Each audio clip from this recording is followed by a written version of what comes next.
I think they'll go all the way to the final, to be honest. Yeah.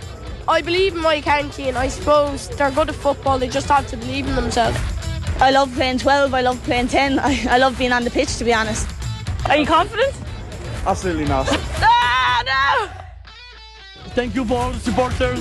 Thank you for the team. Thank you, France. Merci la France. Merci les baguettes. Merci les croissants. Je vous aime. I love you. Hello. Welcome along to Word on the Street. It felt so unbelievably good to hear that sting. We haven't all been in the studio since, I think, July, which is absolutely crazy. If you don't know who we are, if you've randomly happened to click on this podcast this Thursday afternoon and you have no idea who we're talking about, I'm Susanna and I'm here with my co-hosts Eve and Rachel, and we host a pod every week called Word on the Street, where we take a sporting topic and we basically find out what the public think. And we have not been in the studio since mid-July. We've all just been gallivanting. It's been a very busy summer. No, it's been mental. I don't think we really meant for this to happen. No, and then it just sort of happened where we had to plan ahead a few weeks, and we covered our bases, but it's definitely been a while since we've had this lovely dynamic here. It feels good. I feel like this is my place in this chair. I wouldn't want it like that, but I do enjoy being back at it. What have you guys been up to? I know where I've been, but... I have been in every GA pitch across the island of Ireland, I think. Playing like or that. watching? Bit of both. Watching, working, playing. Inter-county season's come to an end now, so back to playing badly. But it is great to be back. The last time I did WOTS, last time I did WOTS, it was on Zoom, so it's nice to be back here physically. Yeah, it does feel good. And we were out at the Irish Open, the tennis. That was the last time I did WOTS, I think. I think it was, because we had a little school tour and we went off for the day. Fun. And it was a lovely day. Like, we got a beautiful, beautiful sunshine and really interesting people to interview. And then, I think it was only me and Rachel in the studio. And then I had a couple of weeks off and went on holidays. Oh yeah, I did that too, actually. And then finished college. And Woo! Thank you. This handed in. It feels amazing. I can now fully commit myself to WOTS. This is my number one priority. I promise though, the working world isn't all that fun. You might want to be back in college in a few months. I've been doing incredible things with my time, like sleeping, grocery shopping. I went for a walk the other day. It was magnificent. You've been doing fun work though. I have been doing fun work. If anybody hasn't been keeping up to date with me and all my TikToks, I've been over at the women's plug. Yeah, it is. Go follow me. Follow off the ball. I've been over at the Women's Rugby World Cup, where Ireland have been sometimes taking the pitch by storm. Not so much last week in their game against New Zealand. But one thing they have been taking by storm is TikTok and the social media world. And that leads us to this week's episode, which we are calling the TikTok effect. Now, I have to say before we get into this, it kind of gives me PTSD, because I did speaking of college, I did an essay in my master's, 2 years ago now, called the TikTok effect. And it was all about how, like, people in war zones are using TikTok to gain support and put pressure on politicians. Yes. And it was so interesting, and nobody had used this term before. And now we're using it to talk about women's sport. So it's kind of crazy. It feels like only over the past couple of years, TikTok has become a completely different sphere. Do you have TikTok yourself? I didn't, but when I started working here, I was like, I need to... Really? You didn't have it before? No, just because I knew I would never come off it. Yeah, fair. I don't have the willpower, the self-restraint to say, that was a lovely 15 minutes of TikTok time. I'll take myself off the app. I can spend like 2 hours easy at nighttime. Yeah. It's terrifying. Like 1 minute it's 10 p.m. and I'm in bed ready to go to sleep. The next it's like midnight and I've done nothing but scroll on TikTok. Because I think I downloaded the app in 2019. So like, oh, that's earlier than me. It was earlier, and I don't know why, because I usually am very much, I try not to do doom scrolling, and I think it's a horrible, sometimes you do just waste your time. Like, you waste so much of your scary. day. But at the same time, like, I recommend to my kind of older relatives, I'm like, don't download this app because it's not a very good thing. But at the same time, for I think people our age, it is so like monumentally at the front of so many conversations right now. And it's where you're getting all your news. And I think that we have seen over the Women's Rugby World Cup. Yes. And it's just crazy the amount of exposure we've seen on TikTok specifically. I think. Especially from the Irish team. Yeah. I would have probably heard about the English team first. Yeah. Through TikTok and Instagram. But since maybe 3-4 weeks before the Rugby World Cup, the Irish team started to ramp it up, and now it's just flooding my algorithm, my FYP. Same. Eve Higgins and Anna McGann taking top spot. Stop, they're everywhere. And I think everything I've seen, now I see all their TikToks, I think because I'm half searching for them and the For You page brings it back up, constantly. But for a while, all I was seeing was that fleece. I presume that's what you guys have seen just everywhere. Yes. I mean, as it's been established on this podcast, rugby is not my sport, so I would never get any of No way. I would never get rugby content, men's or women's, on my For You page organically. But I did get the fleece TikToks. That was the start of it, and now it's more and more.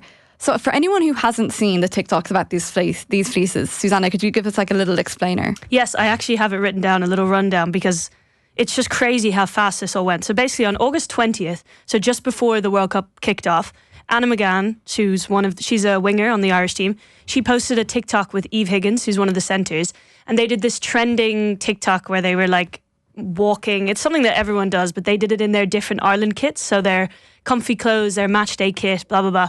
One of them was this comfy fleece by Canterbury, and they call it a oil spill fleece because it looks like it's had a massive oil spill on it. That hit 359,000 views on TikTok, and people just flooded the comments basically being like, how do we get this fleece? We want it. It's incredible. So at the Ireland-Japan game, which was the first game of the World Cup, there were people in the crowd holding these massive signs saying, release the fleece. Like everybody was just onto Canterbury saying, please, we want to get our hands on this fleece. So Canterbury commented saying, if Anna gets to 15k, they'll release the fleece. I think within a couple of days, because at the press conference on the Friday before the Spain game, I asked her, you're at 18k now, have they released it? And she was kind of like, no, I don't know what's going on. Now she's at 22k. And they did eventually get around. I'd say they needed time. They were like, where do we mass order like millions of these fleeces? So they set the release date for September 10th, which was yesterday. And they basically gave Anna and Eve 15 fleeces and were like, do a giveaway. And then I didn't even realize they had published the release date, but just all over my TikTok was girls posting pictures of Eve and Anna and being like, I want this fleece. And I was like, what's going on? Turns out Anna and Eve were like, oh, post a TikTok about us.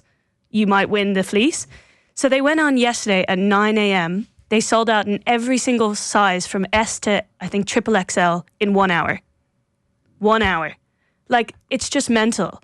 On the one hand, I'm like, that is so exciting and so incredible, and I'm so happy for them. On the other hand, I didn't get one. Neither did I. I'm raging. You didn't get one. I posted a TikTok about Eve talking about this on the Off the Ball social channels. It hit 200k. I feel entitled to a fleece.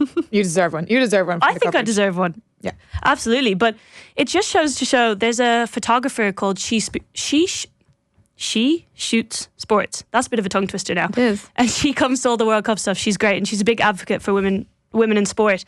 And she had a TikTok, and she wrote all this out. So shout out to her. That's where I got it from. But basically, she said, this is a clear real-time case study in the marketability and commercial power of women's sports and its athletes. And I think that's just the major message of this, like that, yes, it's cool and these fleeces are incredible, but the fact that a couple of TikToks managed to cause the sellout for a major brand like Canterbury in 1 hour just shows the power of women's sports, firstly, women's rugby especially, but also how great it would be for sponsors to invest in the game, how important it is for commercial partners to link up, because it's beneficial for them. And there's a study done that says fans of women's sports are twice as likely to buy from a female athlete as opposed to other influencers because they're so trustworthy. Way. Yeah, so brands, get on it. That's so interesting. Anyway, we've chatted for ages without giving you any audio from any public, so we will start. I said I spoke to Anna before the Spain game and I asked her about kind of the TikToks and the fleeces and the power that's had, and she had something really interesting to say. But no, honestly, it's just been a bit of crack. Like, we work so hard on the pitch that any of our time off the pitch we just chill, and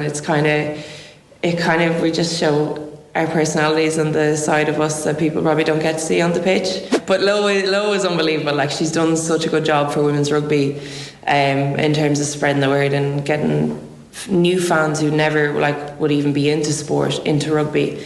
And to be fair, we've seen the same as well. Like, we had a couple of comments and DMs the other day saying that they started watching the World Cup because of our TikToks, and we were like that's gas. You'd never expect that to happen.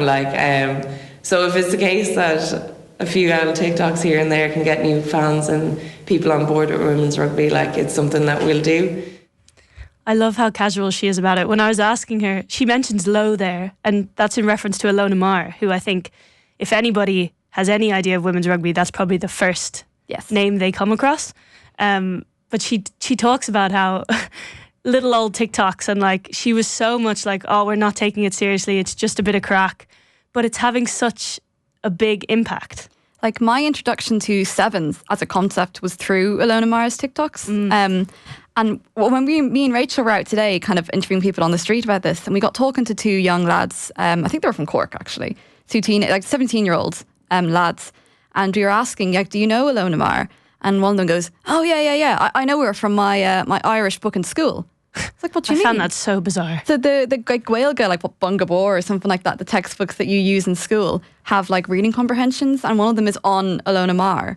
But why? It has nothing to do with Irish, the language, Ireland. Just be like a comprehension, like, you know. See, I never did these. I don't think I know what we're talking about. So it's really just a story on someone, and you get asked questions and you answer it. But the fact that she is an influential enough person in young people's spheres in Ireland via her social media presence and what she's done, both for like the game of rugby sevens and rugby as a whole, but also just her own personal brand. Yeah. Like, because we know that women athletes make far less than men on average across the board.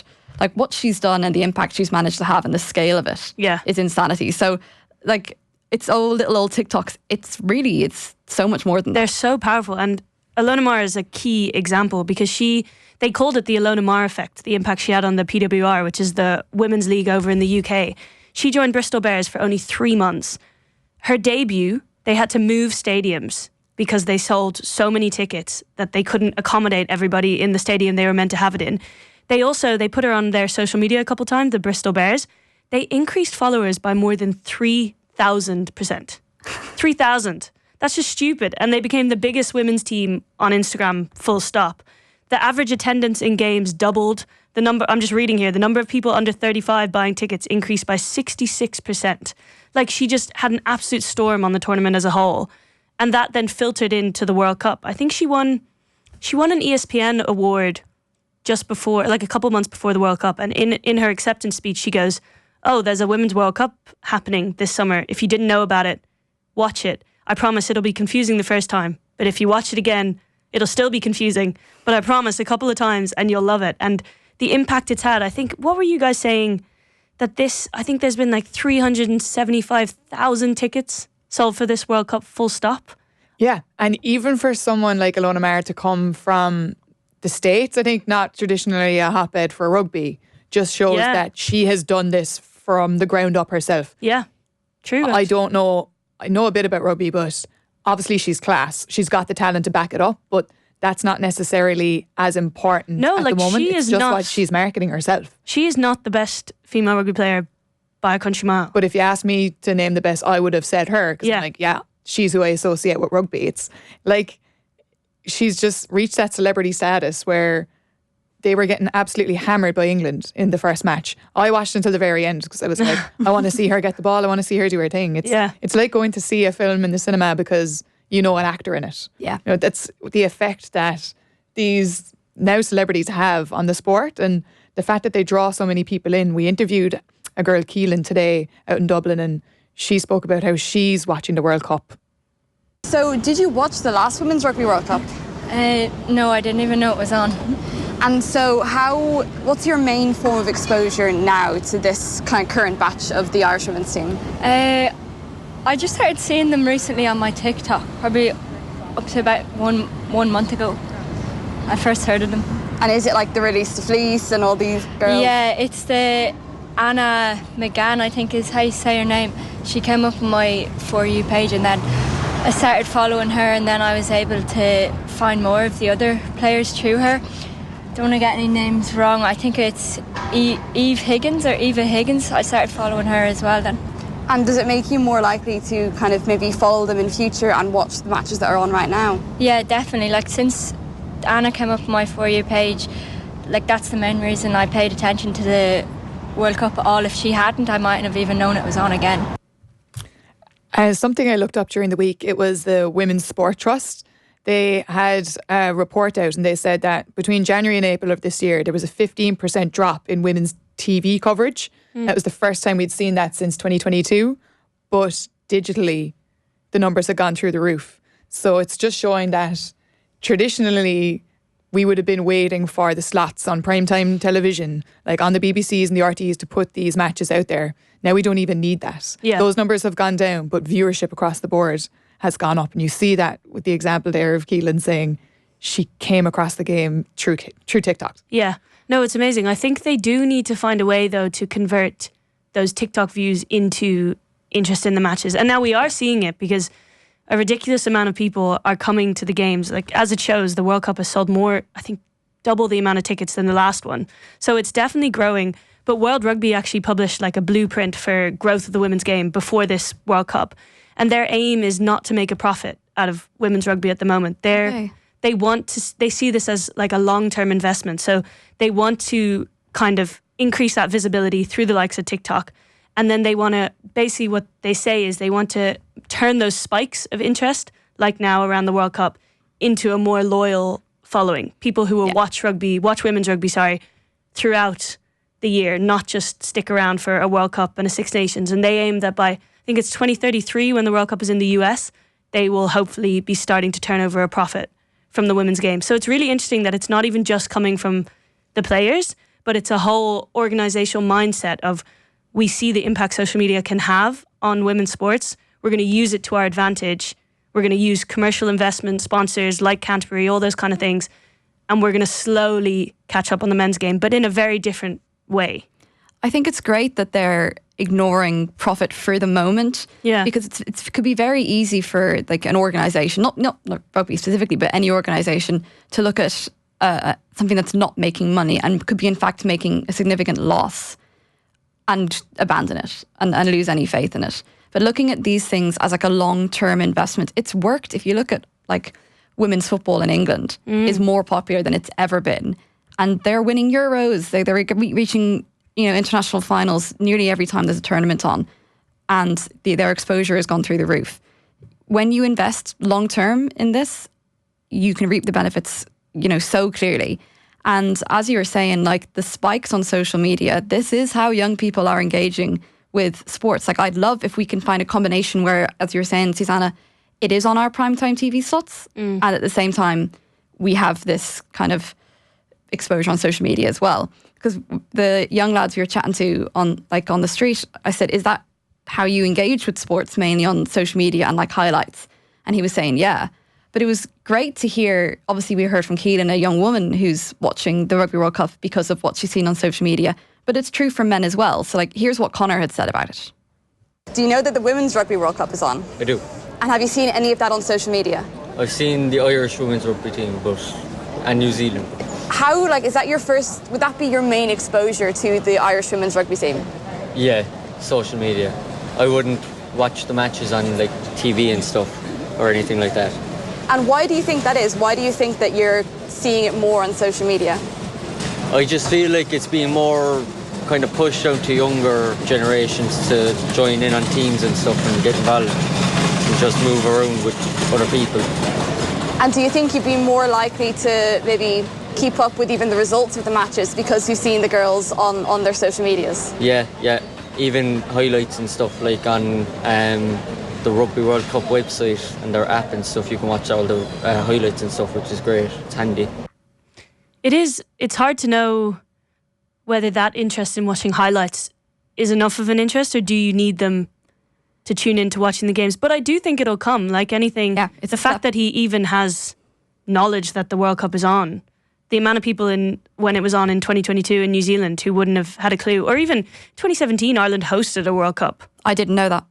That just goes to show. I was a 15-year-old girl that, it probably could have been marketed towards me. Oh my God, you were 15. I was sorry, finished guys. school.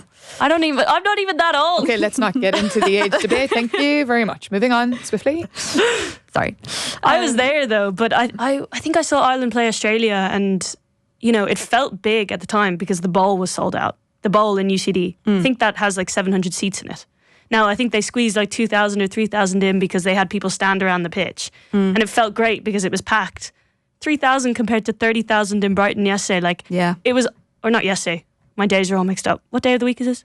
Thursday. I was there on Sunday. I feel like you've been travelling so much, you're nearly getting jet lagged in the same time zone. No, honestly, I'm so confused. My body hasn't a clue what's going on. But Sunday in Brighton, there were 30,000 people at that Ireland-New Zealand game. And yes, Ireland were fantastic. And yes, they lost by 40 points. But like, it was insane. It gave me goosebumps watching the crowd. Like, the difference from 2017 to now, and obviously I wasn't at I think it was 2021, but I think it was delayed a year because of COVID. So 22 World Cup is mental, and a lot of that comes down to the exposure on social media. Because I don't think, and I'm guilty of this as well, I would know when a men's Rugby World Cup is like. Even the fact that you wouldn't call it the men's Rugby World Cup, you just called it like the Rugby World Cup. Well, let's not go down that wormhole. Yes. But in terms of you don't need exposure on social media to know it's on, because there's advertising everywhere and it's advertised on TV and everything, and if you're in a pub, it's going to be on in the pub. You know, whereas like I was when I was away on my holidays in Lanzarote, I could see the Women's Rugby World Cup matches on the television screens in the pubs there. That's cool. So that was really cool. And it's even if you don't intend to watch it, I feel like those kind of seeing it organically kind of in the wild helps as well, because you're kind of going, okay, they're playing Japan there, how are they getting on? And every now and then you check in. And that's something that you don't, it's surprising to see when it's the women's game. You're not surprised to see it with the men's game. Yeah. But what I found kind of fascinating talking today, we didn't necessarily always want to be asking questions about, you know, how are you finding social media and the women's game? Like, how do people actually interact with it when it's the men's as well? Because athletes have always been, you know, vehicles for commercialization and sponsorships and, you know, for advertising and promoting various things. And now it's all done on social media. So you got chatting to somebody, you were chatting to Daniel, who had probably one of my favourite views on this whole debacle. Would you like to see more men kind of using social media, sports fans, so you get like a more like their personality across?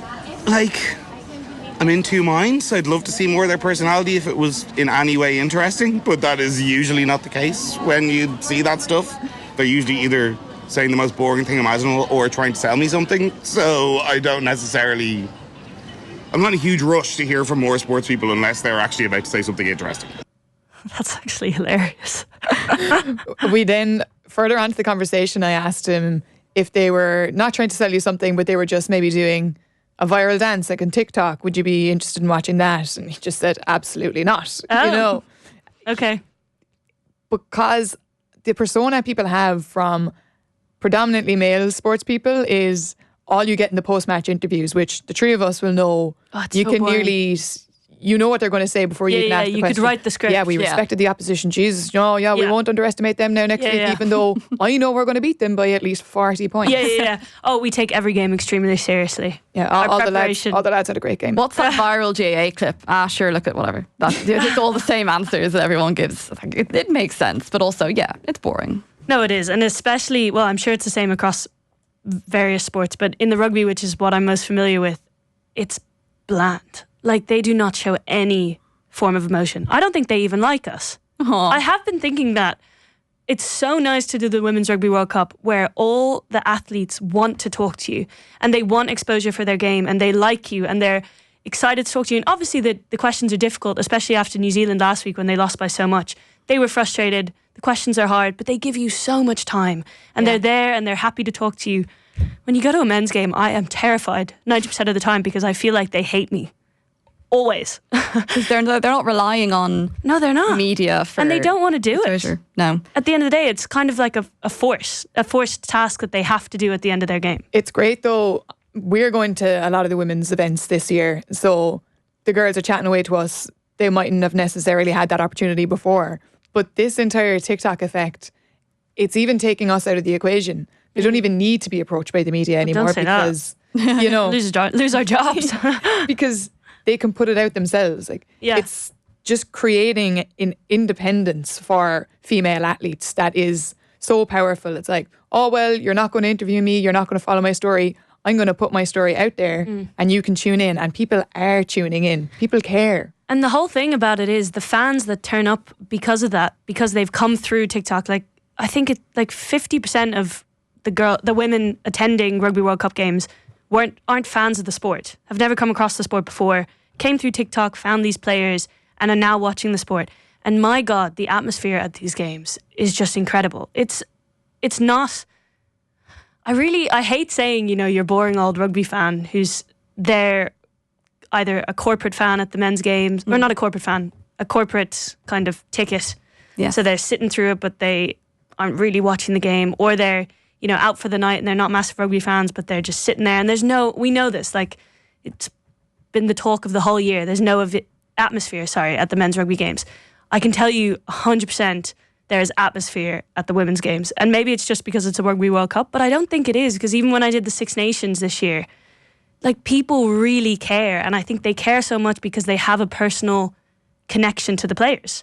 And I think it's that personal connection that really shines through when you look specifically at what women athletes are doing on social media. Because obviously, not being very familiar with rugby, I was wondering how this translated to other sports. And so I was looking at the top 10 men and women in tennis and all of their TikToks. So most of them are all on TikTok. And like, the most followed man is Carlos Alcaraz. He has 1.2 million followers. And the most followed woman is Aryna Sabalenka with 1.3. And they both won their respective categories at the US Open this year. But if you look at the top 10 in the men's and women's and the total likes that they all garner, the top 10 men, 25 million likes in total on TikTok. Top 10 women, 50 million likes. Double. It's Mad. double. Yeah. And it's because of people like Aryna Sabalenka and Coco Gauff especially, who are making these videos where it's very casual and they're using trending audios and they're just in their bedroom or they're in their kitchen at home, and it's 30 seconds of their lives. They're putting out something that's more personal and that's something that maybe younger fans can relate to. And this is no offense to Carlos Alcaraz, but I was scrolling through his TikTok, and any kind of come training with me videos were clearly filmed by his team on a professional camera, or it's collaborations with the US Open official account or with Nike or any of the sponsorships. There will be very few sort of, I'm Carlos and I'm in my kitchen and I'm going to do one of those rank all your favourite tennis players. Yeah, or like a viral dance. Although I'd say he would do it if somebody got him on the camera. Yeah. Well, Aryna Sabalenka made a TikTok with him after they won the US Open, and you could tell Alcaraz hadn't a clue what was happening.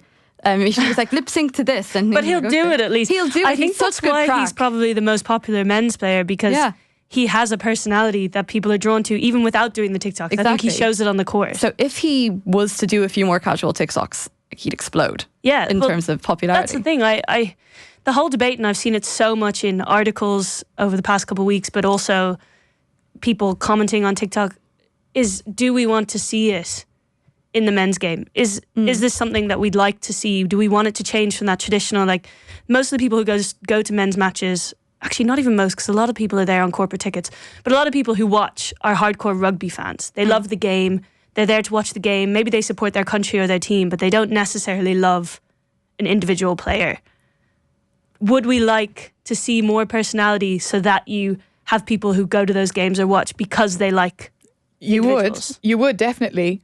I reckon maybe we'll see a bit of a shift in the women's game though, because these rugby fans are rugby fans because they've been exposed to it from a very young age. So they're there, I love the game, I love rugby. Maybe not as many young girls, they are now, but a few years ago wouldn't have been exposed to rugby. Yeah. So it's not, I love the game. Then they're exposed to these TikToks. So they see the players, they mightn't necessarily consider themselves sporty, but through a viral sound, they come across a rugby player on TikTok, they go to the game, and yeah, they're there for the person, but they're going to fall in love with the game afterwards. So hopefully.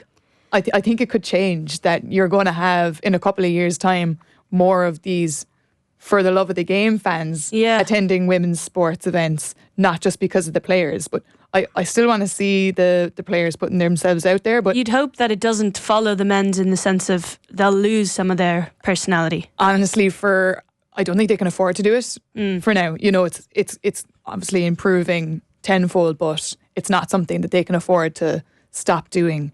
And you see people getting into, like, the Sabalenkas and the Coco Gauffs are people who mightn't necessarily have followed tennis before. Yeah. I did a good bit of research on golf as well during the week, and it's a prime example of how it's more of a niche sport definitely than soccer, football, GAA.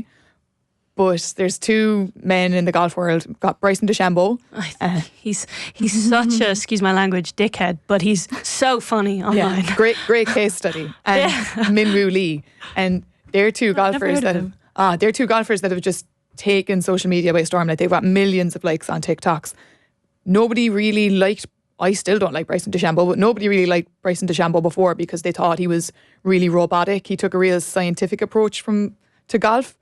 Then all of a sudden he starts putting out these YouTube and he has a cult following because he's showing his personality. Yeah. He does the ones where he shoots the ball over his house, right? And tries to land it in like buckets and stuff. And he'll give away a Bentley. Like, it's real sensationalist stuff. I mean, that helps.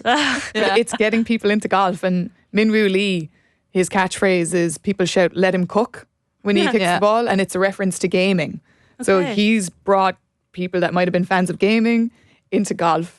Now they're following him. He's cool, he's young, does put up funny TikToks, but he's brought players from supporters from other sports into golf, which is a real niche. Well, speaking of golf, because this entire conversation what we've been having is all about growing different sports and how do you grow sports organically.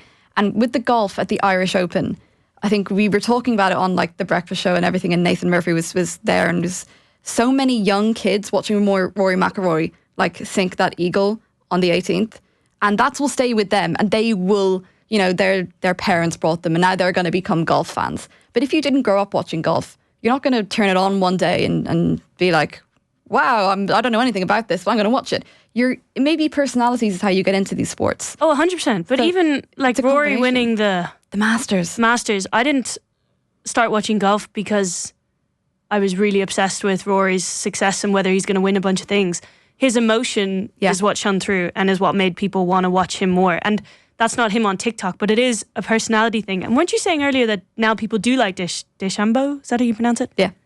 Yeah, people do. People just didn't know him before. They thought he was soulless, real robotic, scientific. He studied like physics in college, so applied all of that to his golf swing. He wasn't like a pure golfer. But now he's probably quite clever. People love him. Like, the cult following on his YouTube, and he's one of the most recognisable names in golf now. We asked a lot of the people that we interviewed in Dublin today, would you know his name? And they said, yeah, they don't really follow golf, but they'd heard of Bryson DeChambeau. Yeah. So he's an example of a male player that's just gone out there, made himself a brand, and now people know who he is. See, the thing is in rugby is that they don't need to. I think that's the whole problem. Yeah. They already have such a cult following of the game in the men's sport that they don't need to show their personalities. Caelan Doris does not need to get on TikTok and do a dance to have people come to an Ireland game because it's going to be sold out anyway. And the thing is, there's a certain extent, or there's a certain amount in me that thinks you shouldn't have to go and do a silly dance to do your job. But at the same time, athletes have always been used as marketing tools. And for a sport like rugby, where you have generations of families who will go and watch the rugby, you're not necessarily going into new markets. This is like the reality of the situation that we're in, is that TikTok is the biggest app in the world. It's working for the women. If the men want to stay where they are right now, if they're comfortable with that, keep on doing what you're doing. But if you want to grow, you need to be doing this. I do think that's the thing, regardless of whether they need people at Ireland games. I think if they want to grow rugby at the grassroots level, which is what they say over and over again is the biggest goal of World Rugby, RFU, any of them, is they want more people playing rugby. You need to make it cool for young people to play rugby. And it's a fact. They know that the people attending the women's games, I can't remember the percentage, but are significantly more likely to pick up rugby than anyone attending a men's game. Mostly because they're younger, so they still have the opportunity to, but also because they're being introduced to this new sport and it looks fun, and the people who play it are fun, and there's these incredible new role models who make TikToks and are so cool, and wow, I could do that. Why don't I go join my local rugby club? I think that's the thing. It's I could do that. Yeah. Because if you asked like a young girl maybe, oh, could you play rugby? And just describe like, oh, you're a typical rugby player. They'd probably describe, I don't know, some Johnny Sexton or something. Yeah. But it's when they're coming across these things organically, they might consider them a TikToker first and a rugby player second for a while. Yeah. And then it's inspiring a generation 100%. Saying, oh, I can relate to that. I can do that. Yeah. And I would selfishly love it for the atmosphere at a men's game. I would love if you could transfer those 30,000 fans at the New Zealand-Ireland game last weekend, triple that with the same energy and put it in the Aviva. Holy crap. You'd be in for such a game. Like, because that's, the players on the pitch need That like the 12th man sort of cliche is so true. 12th woman in the stand, and is growing the game to make sure that the next World Cup is even better than this one. Yeah, which I think it will be. Anyway, we are about out of time. We had a few more audio clips, but I think we covered it in our chat. We audioed a bit hard, didn't we? We did. We were very passionate about this topic. Yeah. Okay, well, we're in the studio. What's our final thoughts on this topic? Do we want to see it in the men's game, I suppose? And do we like the TikTok effect?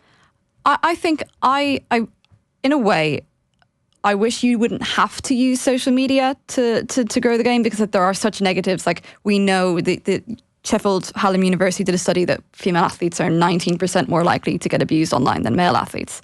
But at the same time, when you see what's been happening in the Rugby World Cup for these women, it's undeniable they can be such a positive change. And, it's made me pay attention to rugby, which is a sport I don't usually pay attention to. Rachel? Yeah. Keep talking, girls. It's a great finisher. Yeah, can you tell I don't use the app very often? Keep ticking, keep talking. Yeah, I would like to see it, mainly because I think it would be funny to learn a little bit more about the athletes that I've followed my entire life, rather than just see them in one bland way all the time. On your point, I mean, not every female player on the Irish rugby team makes TikToks. I think there is a pick and choose. A really good point. Not. I don't think they have to. I think the people who do it love it, and it's a creative outlet for them. Actually, I changed my mind. I'm going to edit my word in the studio and say that, especially when it's a team sport, there can be different personalities who are all benefiting from this. Like, if you're a bit too shy to do a TikTok, which would be me, you can still... You can be in the outskirts. You can be in the outskirts and you can benefit. That's a really good point. Yeah. Amazing. Well, that has been episode 17 of Word on the Street, the TikTok effect. And we are back, we promise. We're still going to be gallivanting a little bit. The World Cup obviously isn't over yet. I'm sure you have lots of championship stuff going on. Yes, hopefully. Well, I'm just here. Eve will be here. Yeah. Eve will be hosting. But either way, we will be back on your feeds every Thursday from now on. So keep an eye out for it. And we can't wait to chat to you. I think they'll go all the way to the final, to be honest. Yeah. I believe in my county, and I suppose they're good at football. They just have to believe in themselves. I love playing 12. I love playing 10. I love being on the pitch, to be honest. Are you confident? Absolutely not. No! Thank you for all the supporters. Thank you for the team. Thank you, France. Merci la France. Merci les baguettes. Merci les croissants. Je vous aime. I love you.